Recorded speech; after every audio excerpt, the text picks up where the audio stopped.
magagandang tawanawin, overlooking yung area. Tingnan nyo. Hindi ba? Di ba't sabi mo? Wow! So, focus tayo sa view para makita nyo talaga na napaka-nice place po talaga dito.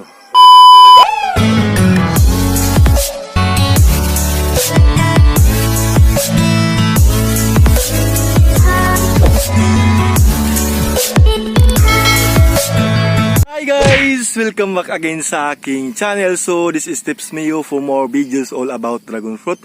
Please check on my YouTube channel. Nandun po yung all about dragon fruit guys. So now for this video is mag-tour tayo. Ipakita ko sa inyo na in season na po talaga yung dragon fruit namin dito sa Lao Bourbon. Ayan. So let's go. Ipakita ko sa inyo na wala na talagang sumisibol na mga bulaklak or yung mga nagbabuds na maliliit na bulaklak. Yes, wala na po talaga. So, yung pag-end ng season guys is March until September po. So, today is September 12, 2021. So, end na po. Wala na po tayong makikita ng mga buds. Yan, so, ipakita ko sa inyo guys. Patungo po tayo dun sa itaas. Yeah. Ayan, napakamalawak po talaga yung dragon fruit dito, no? Yan, no? Pakita ko sa inyo talaga. Yan, patungo tayo dun sa itaas. Yan guys, wala po talaga, no? Tingnan nyo. Kunting-kunti na lang po talaga yung bunga. Tingnan. Yan, so mga kulay green pa po yung ating mga dragon fruit. Tingnan nyo. See? So wala na tayong napansin na mga nagbabuds. Kasi dito po talaga yun magbabuds yung mga dragon fruit, oh. Dito sa gilid na to, sa may tinik. Tingnan nyo. Sa tinik na yan, dyan po yun magbabuds yung dragon fruit or mamumulaklak, diba? Yan, oh. See? Walang-wala na po talaga. Walang-wala na. Hindi ko alam kung bakit. Is kasi po, in season na po yung pagbubulaklak ng mga dragon fruit. So, balik na naman po ito, mga 2022 on March. In na naman po ito sa September. Yes, September po. Kasi early po talaga na mulaklak yung dragon fruit namin dito. Tingnan nyo, oh. Diba? Ang ganda, diba? So, kulay green pa siya, guys. So, hilaw pa po yan. So, dito tayo. Yan. So, ito naman po is kalalagay lang namin nito sa center. Yan.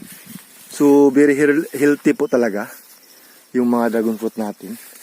Very healthy. Ayan, no? Tingnan nyo. See?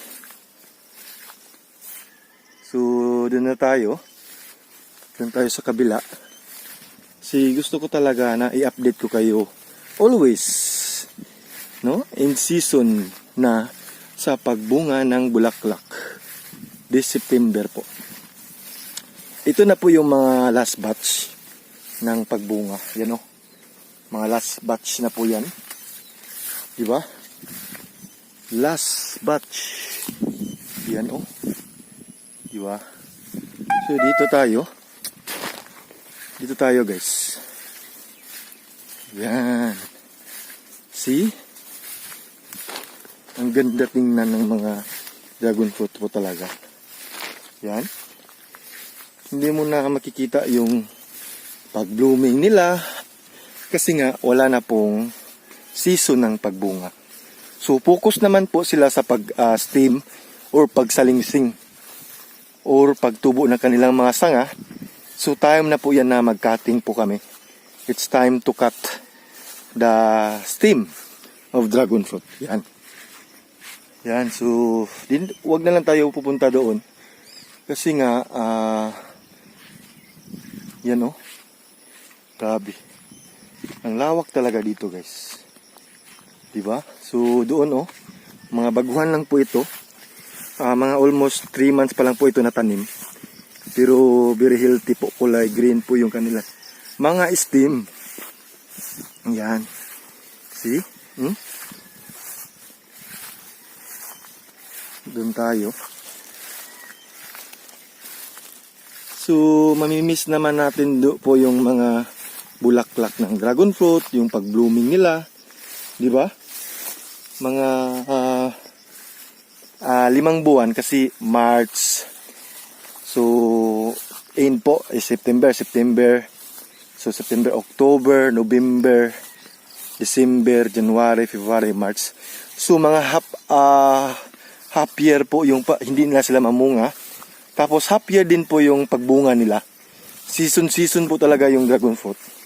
Only in the half year at saka half year din po yung pag-stop ng pagbunga nila. At saka half year din po yung pag-stem or pagtubo nila. Kasi time na po ng pagbunga, hindi po sila mag-stem or di po tutubo yung mga stem nila. Kung hindi, focus po sila sa pagbunga or pag-flowering. Diba? So half year. So sa half year na naman po, sa isang taon, is stem na naman. Tutubo na naman sila. Yan po yung dragon fruit. Yan po yung kanilang lifestyle. may lifestyle po talaga yung dragon fruit, diba? Kasi halaman kaya meron silang mga iba't ibang uri ng tubo o pagbunga, diba guys? Ganyan po, para din po silang mga tao. Yun grabe See? Walang-wala na po talaga. Tingnan nyo. Wow, ang ganda. Overlooking talaga yung place namin dito. It's more fun in dragon fruit farm. Nakakawala ng stress yung mga magagandang tawanawin, overlooking yung area. Tingnan nyo. Hindi ba? Di ba't sabi mo? Wow, so focus tayo sa view para makita nyo talaga na napaka-nice place po talaga dito. Very clean and green po. Eco-friendly. Ayan, so dito naman tayo guys. Dito tayo sa itaas. Dito na side. No? Ayan. Walang-wala na po talaga. Walang-wala ng bunga. Tingnan nyo. Di ba? So, hindi na naman tayo makakita ng mga nagbabads na bulaklak. Pero maghintay tayo, di ba? Babalik naman po yan mga almost half year. Babalik na po yung pag-stem ng mga dragon fruit or yung pagbunga nila, pag-flowering nila. Makakita na naman tayo guys, mga next year. Dito sa amin, mga March po mag-start yung flowering o yung pag-buds ng dragon fruit. Pero sa ibang lugar po, hindi ko po alam sa ibang bansa. Pero noon sa Taiwan, nung pumunta ako, mga October, meron pang bunga. Yes, October po yun.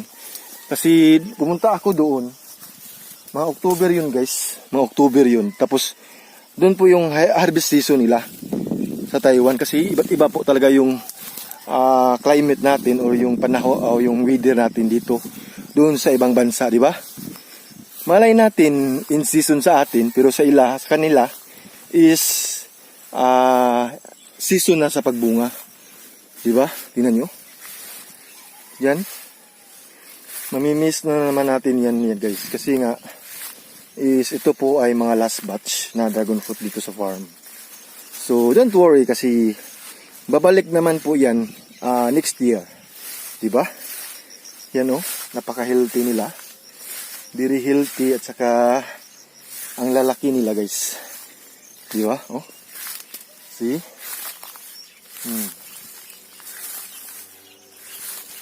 Tingnan nyo. Ang dami. So in season na po talaga. Yan ang laki. Yan. In season na ng pagbunga ng ating mga dragon fruit. Yan. So, yan kung mamimiss nyo po yung bunga o yung mga flowering nila, punta na lang po kayo sa aking YouTube channel kung paano magtanim. Nandun po lahat yung pagbubloom ng flowers.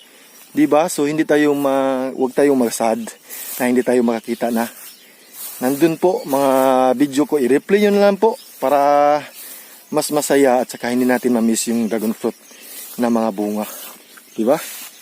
Ganyan lang. Ayan.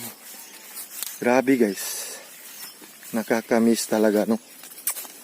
I'm so Hindi po ako sad kasi pag mamimiss ko po yung mga flowers ng dragon fruit or yung kanilang mga bunga, is pupunta po ako sa aking YouTube channel.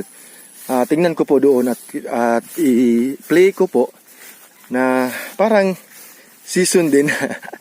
Di ba? Para hindi mo ma-miss.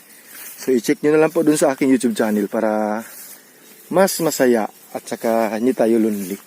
Hindi natin para hindi tayo makaalala or hindi natin ma-miss. Yes, hindi natin ma-miss yung mga dragon fruit, di ba? Yan po ang ating mga dragon fruit na very healthy at saka in season na po nila. Is lots batch na po yan. Ayan. Yan guys, so tingnan nyo. Yan, so i-end ko na po. Naipakita ko na sa inyo no, na wala po talagang mga nagbabuds na dragon fruit. So, yan, so maraming salamat guys. Keep safe always po and God bless everyone. For more videos all about dragon fruit, please subscribe and follow me on Facebook page. Nandun po lahat about dragon fruit. Paano magtanim, ano yung dapat natin gawin, fertilizer, dun po. Yan, so maraming salamat. Ingat, keep safe always and God bless everyone.